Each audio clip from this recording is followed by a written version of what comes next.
है, दूसरे जगह जाके जो है काम करने को मजबूर है। योगी की ज़रूरत जो है बिहार को भी है। यूपी में एक योगी आए और आप लोगों ने देखा कि उन्होंने कैसा काम किया। मेरे बारे में तो आप सभी जानते हैं। मेरा नाम मनीष कश्यप है और मैं पश्चिमी चंपारण लोकसभा क्षेत्र से चुनाव लड़ रहा हूं, निर्दलीय, आप लोगों के सहारे, आप लोगों के दम पे। अगर आप लोगों को लगता है कि आप लोगों के क्षेत्र में मैं अच्छा काम कर सकता हूं तो आप लोग मुझे चुन सकते हैं, और अगर आप लोगों को लगता है कि मेरे से अच्छा काम करने वाला अगर कोई है तो आप लोग जो है वहां पे दूसरे किसी को चुन सकते हैं जो मेरे से अच्छा हो। अभी शिवहर में महाराज जी से मुलाकात हुआ। महाराज जी शिवहर से जो है वो निर्दलीय चुनाव लड़ रहे हैं। अगर आप लोगों को लगता है कि अच्छा काम कर सकते हैं ये, तो आप लोग इनको चुन सकते हैं, और अगर आपको लगता है कि नहीं इनसे अच्छा प्रत्याशी शिवहर में है तो आप लोग उसको चुनिए। बाकी आप आज मनीष कश्यप जी ढाका में आए हुए हैं और मनीष कश्यप जी किसी परिचय का मोहताज नहीं है। जैसे कि अभी इन्होंने बताया कि अभी नहीं तो कभी नहीं, और यह सिर्फ शिवहर लोकसभा या बेतिया ही लोकसभा में नहीं, यह बिहार के बहुत सारे ऐसे लोकसभा है जहां पे आवाज़ उठ रहा है कि कब तक परिवारवाद चलता रहेगा। हम लोग परिवारवाद पे तो बहुत सारे नेता भाषण देते रहते हैं, लेकिन वहाँ परिवारवाद परंपरा से चलते आ रहा है और पूरे भ्रष्टाचार में डूबा हुआ है। बेतिया के विषय में आप सभी मनीष कश्यप जी को जानते हैं कि बेतिया से अभी बताएं कि निर्दलीय लोकसभा लड़ने वाले हैं। हम लोग काफ़ी चर्चा हुआ, चर्चा के बाद यह निकला कि हम लोग इस देश का भविष्य है, युवा पीढ़ी है, और हम लोग अभी आगे नहीं आएंगे तो भविष्य देश का क्या होगा और राष्ट्र का क्या होगा, बिहार का क्या होगा। मनीष जी हमेशा बिहार के लिए लड़ते हैं। आपने इनका हर एक बार देखा होगा वीडियो, आपका मैंने वीडियो वहाँ तक देखा होगा कहाँ कहाँ इंजीनियर से लड़ते हुए, यानी हमेशा संघर्ष किए हैं, लोगों के लिए लड़ा है। अभी आपने देखा होगा रास्ता भी लगा इनके ऊपर, फिर भी जब एक आपको ले जाया जा रहा था वहाँ से आपका एक वीडियो आया था कि मैं बिहार के लिए लड़ूंगा और किसी को नहीं छोड़ूंगा। ये शब्द पूरे भारत में एक भावुकता से गुजा था, और वीडियो के माध्यम से, इस माध्यम से मनीष कश्यप जी और हम दोनों एक साथ हैं सबसे पहले। और सभा कब होने वाले अपना, और बहुत जल्द हम लोग मार्च महीने में ही, इसी महीने में ही बेतिया में एक बड़ा जनसभा करने वाले हैं। और साथ ही साथ मैं आप सभी से कह देना चाहता हूं कि कुछ और लोग हैं, काबिल लोग जो निर्दलीय चुनाव लड़ रहे हैं और जिन्हें चुनाव लड़ना चाहिए, उन सभी लोगों के साथ हम लोग हैं। और बहुत जल्द हम लोगों का एक साझा प्रेस कॉन्फ्रेंस भी होगा, और हम 40 में से 40 सीट पे तो नहीं लड़ेंगे, लेकिन 40 में से 10 सीट पे जरूर लड़ेंगे, और 10 में से कुछ तो जीत के जरूर जाएंगे। हम ये नहीं कहेंगे 400 पार या 500 पार या 300 पार या 40 में 40, हमसे जितना होगा उतना जीत के जाएंगे। और हम लोगों में से जितने लोग जीत के जाएंगे वो सिर्फ और सिर्फ बिहार और बिहारियों के लिए लड़ेंगे, और जब उनका आवाज सदन में गूंजेगा तो बिहार के समस्याओं का समाधान होगा। बहुत जल्द हम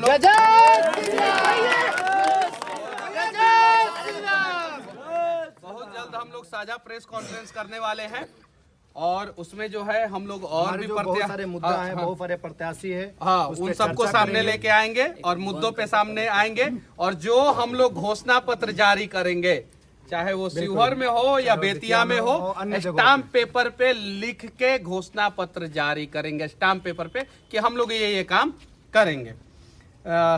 जय हिंद।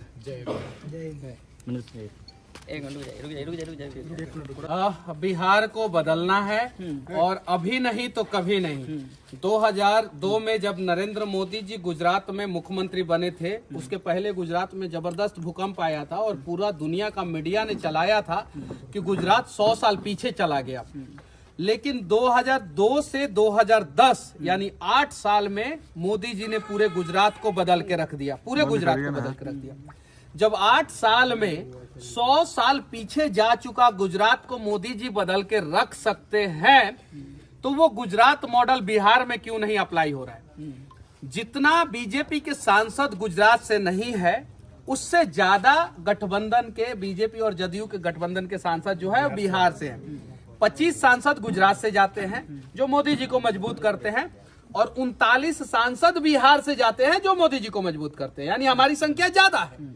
उसके बावजूद बिहार मजबूत क्यों नहीं हो रहा है? क्योंकि गुजरात से जो जीत के जाते हैं मोदी जी को मजबूत करते हैं और साथ में गुजरात को भी मजबूत करते हैं। क्योंकि गुजरात के विषय में बात करें। हाँ, और हमारे यहाँ से जो जीत के जाते हैं वो मोदी जी को तो मजबूत कर देते हैं, लेकिन उसके बाद से हमारे यहाँ के लोगों को भूल जाते हैं। हम दावे के साथ कहते हैं कि हम देश के प्रधानमंत्री को कहीं कमजोर नहीं करेंगे। हम चाहते हैं हमारे देश के प्रधानमंत्री खूब मजबूत हो, और आप लोग जो सोच रहे हैं वही हम लोग भी सोच रहे हैं। बहुत सारी चीजें हम लोग बोल नहीं सकते हैं, लेकिन हम वादा करते हैं कि गुजरात मॉडल बिहार में लगाएंगे, क्योंकि मोदी जी का गुजरात मॉडल हमें बहुत प्यारा है और हम चाहते हैं कि मोदी जी का नाम जो है बिहार में बदनाम ना हो और लोग कहे कि हम लोगों ने बिहार का भी विकास जो है गुजरात के तर्ज पे किया। और बिहार भी जो है 8 साल के बाद 10 साल के बाद जब हमारे यहाँ के युवा हों तो वो यहाँ पे किसी कंपनी के मालिक हो, नौकर नहीं, और गुजरात के लोग आके बिहार में नौकरी करें। बाबा जी, सन ऑफ बिहार कहे जाने वाले मनीष कश्यप आपके बगल में खड़े हैं, आपसे मुलाकात भी किए, क्या कहेंगे सबसे पहले मनीष कश्यप? मनीष कश्यप जी किसी परिचय का तो पहले मोहताज नहीं है जी, और हमारा प्रथम मुलाकात है, लेकिन प्रथम मुलाकात बहुत ही मजबूती के साथ है।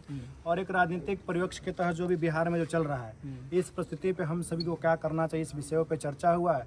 जैसे कि उन्होंने बताया कि बिहार का विकास क्यों नहीं हुआ, तो बिहार में किस प्रकार विकास हो, शिक्षा कैसे बढ़े, यहाँ पे लोग यहाँ से मतलब जो जाते हैं बाहर बिहार से काम करने का ट्रेन जाता है यहाँ से भर भर के, तो मजदूर का जो फैक्ट्री बिहार को बनाया गया है, आने वाला भविष्य में बिहार मजदूरों का फैक्ट्री न बने, सारे तथ्यों को लेकर उन्होंने बताया कि हम लोग का जब घोषणा पत्र जारी होगा तो स्टैम्प पैड पे लिख कर नोटरी कर जाहिर होगा कि हम जो बोल रहे हैं वो करेंगे। और मैं आपको आश्वस्त करता हूं हम दोनों साथ में हैं और बिहार को बदलने के लिए हम दोनों ही नहीं, बहुत से लोग साथ में हैं। और जो स्टाम्प पेपर पे लिखेंगे, अगर 5 साल में हमने अपना वादा पूरा नहीं किया तो सरकार के द्वारा दिया हुआ सैलरी के रूप में जितना भी राशि होगा वो सारा सरकार को हम लोग वापस कर देंगे। काहे कि हमने अपना वादा ही नहीं पूरा किया तो हम पैसा किस बात का लेंगे। पहला वादा पूरा सैलरी वापस कर देंगे, और दूसरा 2029 का लोकसभा चुनाव नहीं लड़ेंगे। लेकिन अगर हमने पूरा किया सारा का सारा वादा तो फिर हम 2029 में वोट नहीं मांगने जाएंगे, पब्लिक खुद अपने आप वोट देगा। आ रहा है, कोई पार्टी का सपोर्ट नहीं है, कैसे फतेह करेंगे? निर्दलीय तो महाराज जी भी आ रहे कोई आ रहा है, और- बिहार की और योजना सब बिहार दोनों आ रहे हैं। आप शिवहर में हैं जी, अंदर करंट क्या आपको पता जी, है? बिल्कुल पता आप है। यहाँ पे जितना व्यक्ति खड़ा है और यहाँ पे पूछ लीजिए किसी से, माइक लगाकर पब्लिक रिव्यू ले लीजिए आप, जी, जी, जी। उसके अंदर क्या चल रहा है। और यह भी जानते हैं कि हम लोग किसको मजबूत करेंगे। जैसे बताया कि बहुत सारे बातें हैं जो हम मन से नहीं बोल सकते हैं, कि पूरा बिहार जानता है कि हम लोग किसके हम लिए लोग काम- राम मंदिर को मजबूत करेंगे। एक सवाल, बिहार के योगी को आप किस रूप में देखते हैं? ऐसे ऐसे लोगों को आगे आना चाहिए और बिहार के लिए ही नहीं पूरे देश के लिए काम करना चाहिए। लेकिन मौका मिलेगा तब तो मौका कौन देगा? पब्लिक देगा, और पब्लिक मौका दे। टिकट नहीं मिला तो क्या हुआ? अगर पब्लिक जो है अपने वोट का कीमत समझ जाए, यहाँ पे बहुत सारी पार्टियां समझती है कि टिकट देंगे प्रत्याशी जीत जाएगा, तो पार्टियां भी समझती है कि हम ही टिकट दे देंगे, किसी को दे देंगे, प्रत्याशी तो जीत ही जाएगा। ये चीज है।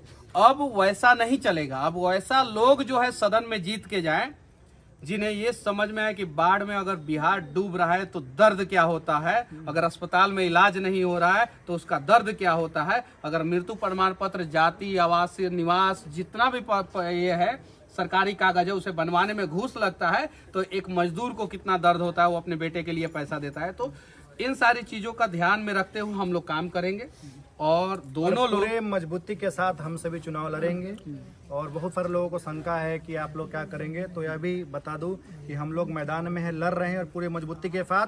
और हमारे साथ बहुत लोग हैं, 1-2 हम ही नहीं है, ऐसे बहुत सारे करीब मिलेंगे। और बहुत ही जल्द हम लोग का संयुक्त प्रेस कॉन्फ्रेंस होगा, और दोनों क्षेत्रों में नहीं और भी जहां हमारे कैंडिडेट होंगे वहां भी हम सभी सभा करेंगे और हम लोग जीतने के लिए लड़ेंगे, जीतने के लिए। और एक चीज आप हमेशा कहते हैं कि मेरे जन सैलाब से मेरे जितने सपोर्टर उससे विपक्ष के नेता डर रहे हैं। अब तो साथ में योगी जी भी आ गए, अब और डराएंगे आप लोगों को? पहले 1 था, अभी 11 हो चुका हूँ, बहुत जल्द 111 होऊंगा, फिर 1011, फिर ऐसे ये बढ़ते जाएगा हम लोगों का संख्या। क्योंकि अब बात होगी बिहार की, अब बात होगा बिहार के मजदूरों का, अब बात होगा बिहार के गरीबों का। और जब ये सारी बातें होगी तो लोगों को विश्वास होगा। और अगर हम लोगों के आंखों में आप लोगों को भरोसा नहीं दिख रहा होगा तो किसी भरोसे वाले को चुनिएगा। अगर हम लोगों के माथे पे जो है अगर बेवफाई आप लोगों को दिख रही होगी तो किसी वफादार आदमी को चुनिएगा।